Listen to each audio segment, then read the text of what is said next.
Ассаламу алейкум, и просто... Ты что, прям в маске, что ли, будешь? А что, нельзя, что ли? У меня, смотри, какая масочка-то модная. Да и к тому же ты тут сидишь у меня слишком близко. Давай ты вот отсядь, а я без маски, окей? Окей. Все. Ассаламу алейкум, и просто здравствуйте. С вами Ренат Хабибуллин и татары сквозь время.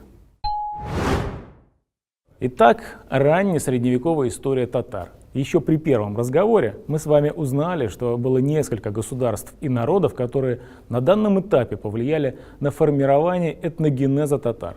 И одним из таких государств является Великая Болгария.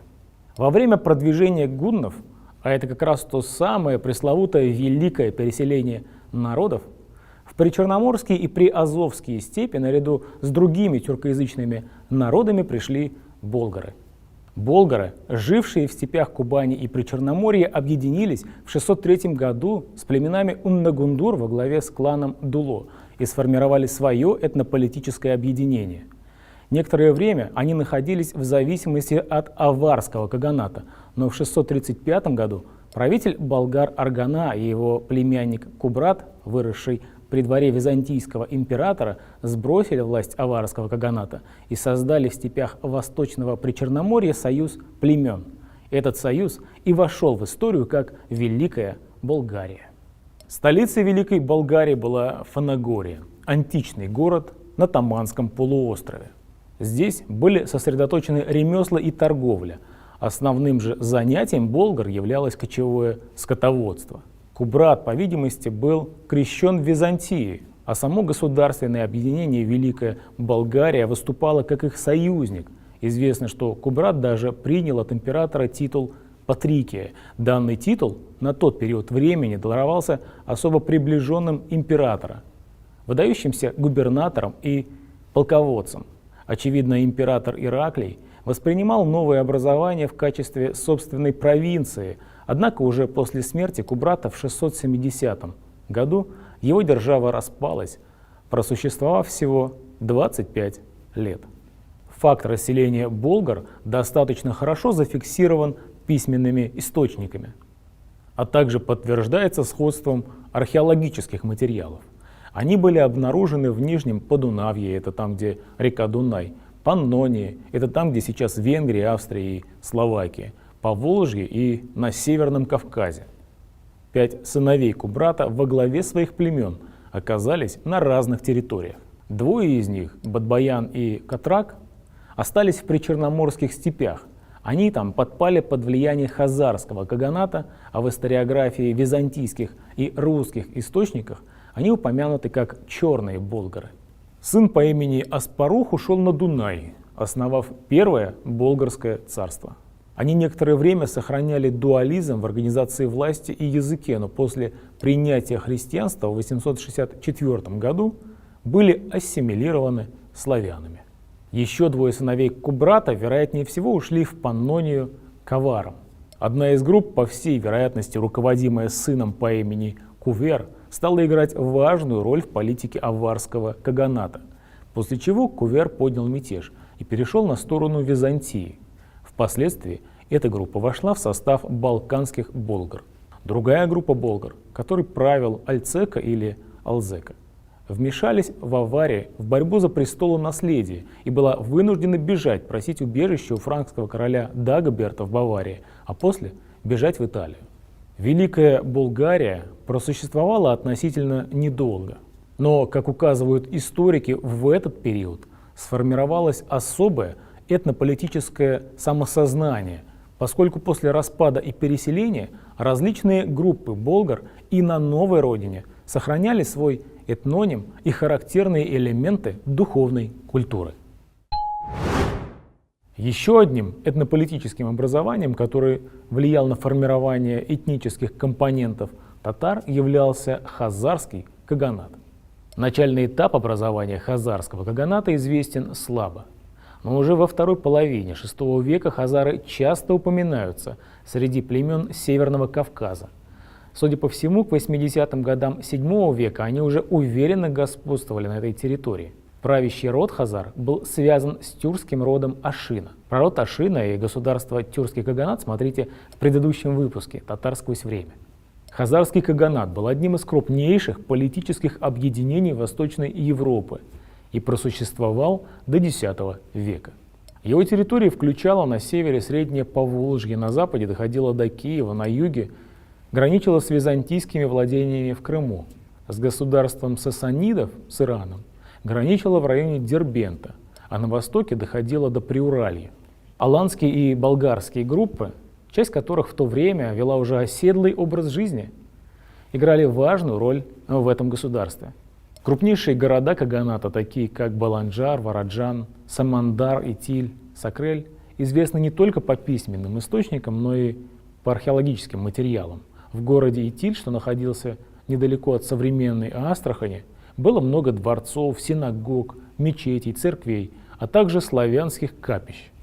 Население Итиля, как и других хазарских городов, исповедовало разные религии и, по сути, было разноплеменным.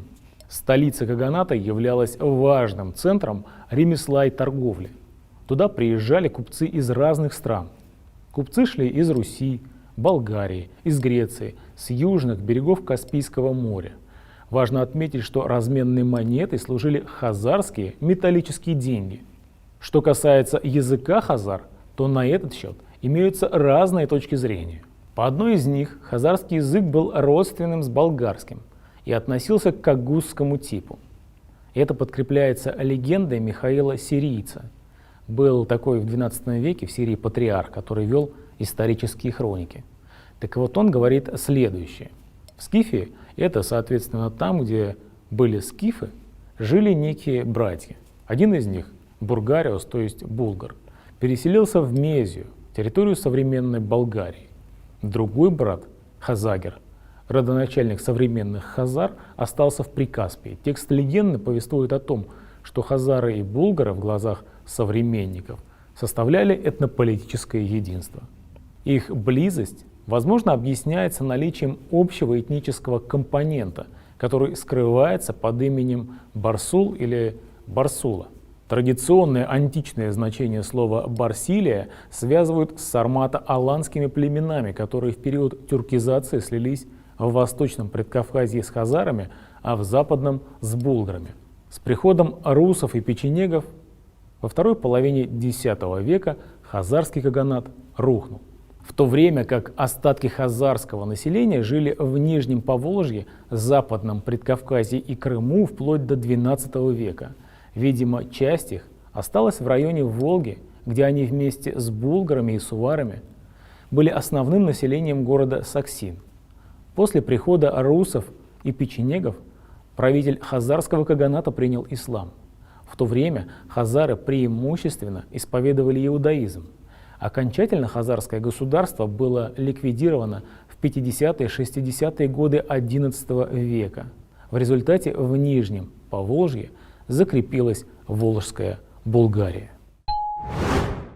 И вот здесь мы переходим к государственному образованию, которое, как я полагаю, для современных татар наиболее интересно. Волжская Булгария. Это, вероятно, то самое государство, которое становится камнем преткновения в разнообразных теориях о происхождении татар. О теориях происхождения татар смотрите в первой передаче «Татары сквозь время».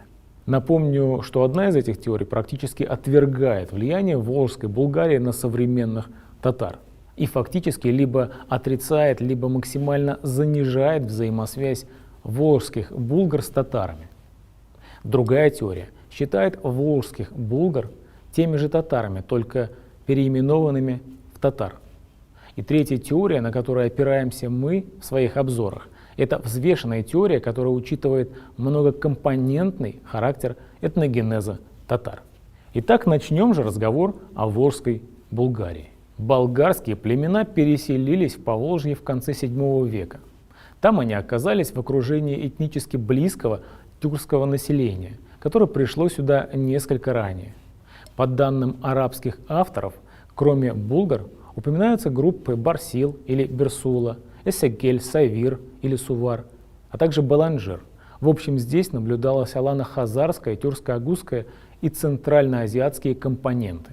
Небольшое отступление. Многих мучает вопрос о том, почему даже в исторических материалах болгары где-то пишутся через букву О, а в других же местах через букву У – булгары. Все дело в том, что в историографии, которая пришла к нам через русских ученых, все представители Великой Болгарии упомянуты через букву О, в то время как от татарских ученых мы видим упоминание о болгарах через букву У. Изначально болгары заняли территорию вдоль Волги от Самарской Луки до устья Камы, вытеснив оттуда балтославянские племена. Постепенно местные племена начинают консолидироваться вокруг булгар. В процессе складывания государства наиболее сильной оказалась этнополитическая общность булгар. В русских источниках они упоминаются как серебряные булгары во главе с Алмушем. На этой основе создаются два владения Эмирата – булгарский и суварский. Разгром хазарского каганата привел к усилению булгар около 980 года, объединившихся в единое булгарское государство. В X веке в состав населения Булгарии постоянно включаются отдельные группы агузо-печенежских и кыпчакских племен, а также соседние народы буртасы и мадьяры, которые ассимилировались с булгарами. Волжская Булгария занимала территорию от Окско-Свияжского междуречия на западе до Южного Урала на востоке, от Пасурья и Самарской Луки на юге до Предкамья на севере. Учеными обнаружены около 200 археологических городищ, среди которых, судя по письменным источникам, были как крупные города, так и небольшие городища-замки. Столицей Волжской Булгарии был город Беляр. В русских рукописях упомянут как Великий город. Ученые исследовали могильники конца VII – начала X века с языческим погребальным культом. Когда хоронили с вещами усопшего, использовали культ коня и прочее. Это как раз к разговору о том, как культура тюркского каганата влияла на булгар. С первой же половины X века наблюдается мусульманская обрядность. Ориентация к кибле, головой на запад, тело чуть повернуто на правый бок. Также спокойным не наблюдается никаких личных вещей. Изученные наземные жилища представляют собой либо землянки, либо полуземлянки, а также кирпичные и белокаменные здания, мечети, бани и прочее. Также хозяйственные постройки, гончарные и металлургические, горные, производственные помещения. Основу хозяйства булгар составляли земледелие, полуоседлое и стойловое скотоводство, рыболовство, охота на пушного зверя, разнообразные ремесла, а также участие в региональной и мировой торговле. Кстати говоря, с историей того уникального исторического периода можно познакомиться в городе Булгар в Татарстане. Здесь сохранились уникальные артефакты и реконструированы здания той эпохи. Кстати, было бы интересно узнать, бывали ли вы, наши зрители, в тех местах, и если да, что вас по-настоящему удивило и запомнилось. Обязательно поделитесь с нами своими мыслями в комментариях под этим видео. А в следующий раз мы продолжим разговор о Волжской Булгарии и расскажем вам много нового и интересного. Будьте с нами, ставьте смачный интернациональный лайк к этому видео и не пропустите новые выпуски. Это были «Татары сквозь время». Ассаламу алейкум, сау булгас и до новых встреч. Пока.